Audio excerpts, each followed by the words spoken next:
നിങ്ങൾ പുട്ടിയടിച്ച് നടക്കുന്ന ഒരാളാണോ? ഒരുപാട് മേക്കപ്പും പുട്ടിയൊക്കെയാണോ നമുക്ക് ശരിക്കും വേണ്ടത്? ആരോഗ്യമുള്ള ഒരു ചർമ്മം കാത്തു സൂക്ഷിക്കാൻ നമ്മൾ എന്തെല്ലാം കാര്യങ്ങൾ ശ്രദ്ധിക്കണം? ഒരു വ്യക്തിയുടെ ആരോഗ്യം സാധാരണ നമുക്ക് അയാളുടെ മുഖത്ത് കണ്ടാൽ അറിയാമെന്ന് പറയും. ഒരാളുടെ മുഖത്ത് നോക്കുമ്പോൾ ഒരുപാട് മുഖക്കുരും, അല്ലെങ്കിൽ അരിമ്പാറ, പാലുണ്ണി പോലെയുള്ള ഓരോ സംഭവങ്ങൾ, കറുത്ത പാടുകൾ ഇങ്ങനെയൊക്കെ ഉണ്ടായിക്കഴിഞ്ഞാൽ നമുക്ക് സാധാരണ അറിയാം എന്തോ ഒരു പ്രോബ്ലം അവർക്കുണ്ട്. അപ്പോൾ ഇന്നത്തെ കാലത്ത് പല കാരണങ്ങളെ കൊണ്ട് നമുക്ക് ഈ മുഖക്കുരും ചർമ്മരോഗങ്ങളൊക്കെ ഉണ്ടാവും. ഹോർമോണൽ ഇംബാലൻസ് ആയേക്കാം, തൈറോയിഡ് ആവാം, PCOD ആവാം.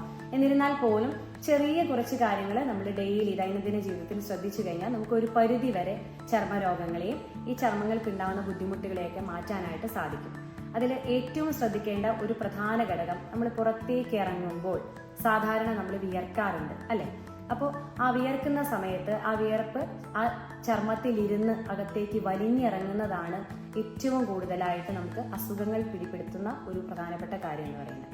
അപ്പോൾ ഈ നമ്മൾ ഓൾറെഡി പുട്ടിയടിച്ച് പുറത്തേക്ക് ഇറങ്ങുമ്പോൾ വിയർക്കുന്നു. ആ വിയർപ്പും ഈ മേക്കപ്പും എല്ലാം കൂടെ ക്ലോഗായി കട്ട പിടിച്ച് ശരീരത്തിലേക്ക് അത് വലിഞ്ഞിറങ്ങുമ്പോഴാണ് നമുക്ക് വാട്സ് അല്ലെങ്കിൽ അരിമ്പാറ, പാലുണ്ണി പോലെയുള്ള സംഭവങ്ങളും ഭയങ്കരമായ ഇൻഫെക്ഷ്യസ് ആയിട്ടുള്ള മുഖക്കുരുക്കളൊക്കെ ഉണ്ടാകുന്നത്. അപ്പോൾ നമ്മൾ ശ്രദ്ധിക്കേണ്ട ഒരു പ്രധാനപ്പെട്ട കാര്യം എന്താ? ഒന്ന്, പുറത്തേക്ക് ഇറങ്ങുന്നതിന് മുമ്പായി നല്ല പോലെ നമ്മുടെ ശരീരം ഹൈഡ്രേറ്റ് ചെയ്യുക, നല്ല പോലെ വെള്ളം കുടിക്കുക.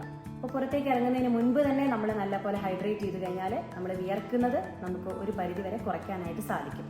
ഇനി രണ്ടാമത്തെ കാര്യം എന്ന് പറയുന്നത്, നമ്മൾ പുറത്തേക്ക് ഇറങ്ങുമ്പോൾ വിയർത്ത് കഴിഞ്ഞാൽ കയ്യിൽ എപ്പോഴും ഒരു ടിഷ്യൂ പേപ്പറോ ഹാങ്കർ ചീഫോ കയ്യിൽ കരുതുക.